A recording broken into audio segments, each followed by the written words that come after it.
Hi, this is Richard and Craig with the Week 2 feedback video. Good to be with you again. Yeah. Craig, there's been lots of really great conversations again happening this week. And one of the things that's been really good to see is that a lot of our learners have stopped rushing through the course. There's a bit of a tendency maybe to rush through things early on, which is maybe a little bit like what we do in life. Well, yeah, I think we need a little bit, the slow movement, like that with mindfulness as well, slow mindfulness. That is, take time to savor it, apply it, reflect, because we can rush through the ideas very quickly, but that doesn't mean that we actually embody it. No, it's really about practicing and applying, and that's where the rubber hits the road. Yeah. Don't forget to follow Adrian and Sherelle, our mentors, so you can keep in touch with them. Yeah, and they do a great job of providing support and helping with questions, and sometimes that you can just really some good advice. Yes. And Craig, some really interesting stuff coming up. People starting to challenge the assumptions they might have had around stress being environmental. Yeah, this is a challenging thing. I mean, if there really is a line there, then fight or flight, that stress response is a pretty good response. Pretty helpful. It's appropriate to time and place here and now. That's the response that might actually get me out of danger. The thing that we very much want to encourage our learners to explore is how much of the stress do we generate for ourselves? And what I mean by that is that the way that we perceive something that is there. A mouse. So before an event, you mean, if we start to get anxious and stressed when the event hasn't even happened? Or? Well, there we are. We could be lying in bed at night, and all that's happening in present moment reality is we're in the most comfortable possible environment we could be in, and yet in our mind, well, what about tomorrow, next week, or going over things in the past, and we're generating the stress response not because there is a threat anywhere, but because of what the mind is projecting and imagining. Or we see something and we project way too much attitude onto it. There's an email, we just read the first line of the email and then start making assumptions and reacting and so on. And we often turn things into stressors that don't need to be, no less than if it was a line there. And I think that we really need to, in a sense, be curious and to see what's actually happening. We're not talking here about sort of pretending or minimizing something that actually is happening. It does need to be dealt with on its merits, but we may not be noticing how much of the time, in fact, the vast majority of time, we're actually generating the stress for ourselves. Yes, and mindfulness gives us a great tool for doing that. Yeah. And the curiosity, the looking, the noticing, not judging or criticizing, but getting curious in that kind of gentle sort of way can help us to start to get more awareness about this. It's not for somebody else to say that's a stressor or that's not, but we have to sort of start really questioning ourselves. Yes. And when you say curiosity, I think we should emphasise it's a non-conceptual curiosity. It's really about noticing moment to moment what's happening in the body and what's happening in the mind. Yes. Which is something that kids do really well, and that's something our learners have noticed, that a lot of them are starting to recall what it was like as a kid, being innately curious about every moment, touching and exploring everything and being in the world in that way, or some of them noticing that their kids are doing the same thing, and it's a... That's right. Imagine, a child, and the first time you realise, hey, I've got a body here, I've got a mind, whoa, how does this work? Start to crawl, move around, suddenly there's a whole world available, right? That's right. But we sort of lose our curiosity in a way. It sort of closes down, and as Einstein said, it was sort of like being a snuffed out candle, to sort of lose that sense of wonder, which is quite natural to us. Yeah, but there's been a commitment in a lot of our learners to rediscover that. Some have said they've maintained it since childhood, which is beautiful to read, but we're really wanting to rediscover it, just getting into nature, being around kids, or even just bringing that attitude to each moment. What's happening here that's interesting? Now, one of the things too that sort of ties in with that is, like during the meditation practice itself, a number of learners have noticed that the mindfulness can make us aware of stress or anxiety or fear or the physical reactions. You're paying attention to the body, to the breath, and sometimes we notice things that we find uncomfortable. And then if we've got the assumption, oh, got to relax, got to get rid of it, got to block it out, got to stop it, it's not working, I've got to try harder to practice mindfulness. Of course, if we're curious, we notice we get into knots. We start amplifying or accentuating the anxiety we're feeling. We start, the thoughts that are coming in get more attention. The attention fixates on the very things that we're reacting to. So if we're curious during a meditation practice, we sort of learn something from that. Yes. That's interesting. Can't stop the thoughts coming in. They come in, the reaction to them accentuates and the attention fixates, and all of a sudden they dominate. I wonder what would happen if I noticed the same thoughts or feelings but softened the attitude to it. I wonder what would happen then. Adopt the opposite attitude, not even thinking they shouldn't be there. as it were, learning to feel calmer in the presence of even anxiety, less reactive to it. Not reacting to the anxiety, not getting stressed about being stressed. Yeah, do the experiment. Just learn to sort of work with that and just notice what sort of effect that has. So this is very important in terms of translating that curiosity. So from, in a way of just being curious about the breath, but also everything else that's going on around it. Yeah. There's been some interesting research come out recently about adverse effects of meditation, adverse events, and from time to time people usually on retreats, longer retreats, sometimes have difficult experiences, and it's been quite interesting to sort of read it. I don't think you can make a link between that necessarily and doing 5 minutes of meditation practice in a course like this. That'd be a stretch. Yeah. But it is interesting to notice that some people do bump into, as you said, difficult experiences, and it's not about getting rid of them. It's just about perhaps being with them in a more mindful way, learning from them. Although if things, of course, stay difficult for a while, people might want to seek some professional help around that. And if we're being helped or guided through the process of learning mindfulness, then we learn how to work with and navigate those challenges. If we get caught up in knots, maybe with some assumptions about how to apply mindfulness that may not be helpful, then we can get more caught up in it. So we do need to speak to somebody to help us to work through that. Yep. And to use an exercise metaphor, so we practice some mindfulness and sometimes we experience a little bit that's uncomfortable. Like, we get out and we do some exercise and, we feel like the body's had a workout. That's a good sign. Yeah. But if we get out there and we're not trained up for it and we go and run a marathon, I do an intensive retreat for 10 days that we're not ready for, and we have an event, that's not that exercise is not healthy for a person. It's that if just it's that done we did it too much. If it's done in the wrong way, or if it's done to the wrong extent, and it's a little bit like that with mindfulness and meditation. Everybody can benefit from it, but we need to work with it in the right kind of way. Yes, yeah. Everyday activities. A lot of our learners discovering the joy of just dropping in and doing the ironing or washing the dishes mindfully, or taking a time to have a cup of tea, and it's a great practice. It really brings mindfulness off the chair into our day-to-day life in a really powerful way.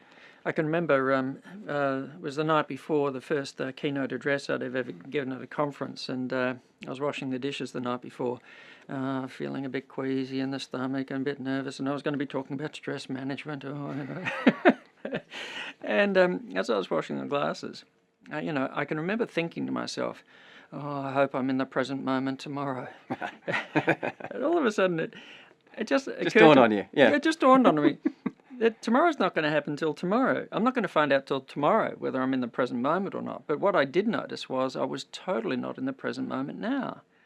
And I thought, well, if I want to have any chance of being in the present moment tomorrow when it seems to matter, start practicing it. Practice being in the present moment. Yeah. And that meant pay attention to this glass, the dish mop, the water. And so as I engaged my attention back with the tactile experience of just washing the dishes, I noticed a few moments later, well, the first thing that happened was the dishes started to get washed a whole lot better. But the second thing was I noticed, I'm not feeling anxious anymore. And so the anxiety started to drop. And that's one of the interesting things found in a study with college students who were trained to wash dishes mindfully. Yep. Less negative mood, less anxiety, more positive affect or mood, and the whole process was a lot less onerous. Yeah. Because often when we're doing those everyday activities, in the back of our mind, we're brooding, I wish I didn't have to do this. When's it going to be over? I've got so many other things to do. And that makes something more complex than it needs to be. Yeah. Craig, there have been some recent events, of course. What happened in Manchester, a lot of our learners are talking about that, and that's, of course, push buttons all around the world. Oh, yes. Yeah, so, I guess, how does mindfulness help with that? I guess it's about perhaps just acknowledging that that's a particularly, sad and upsetting event, and perhaps just noticing any reactions that we have to that and trying not to get too caught up in that. Yeah, and it could be entirely natural to experience sadness, of course. Of course. To experience the sort of relating to how there's a feeling. I've been enormously impressed with so many people that have responded to this in a way where that's grounded, that they're able to stay to their principles of compassion and care, which not for a moment means condoning what is a heinous act. No. But I just very... people to be able to experience the sadness, perhaps the anger, but without inflaming a situation, which could be a very unhelpful thing to do, but to find a reasonable way of working through that. It's a skillful way of working through it, isn't it? Oh, yeah. I've been tremendously impressed with the ways a lot of people have related to that. Yeah. Yeah. There's a question that rose about, is default mode ever helpful? Well, it depends on what we mean by default mode. Now, the key about default mode in an unmindful way is we're in default mode and we don't even realize it. And when the mind, its imaginative capacity is imagining, that we, in that moment, if we're not mindful, take imagination to be real. And that's a problem.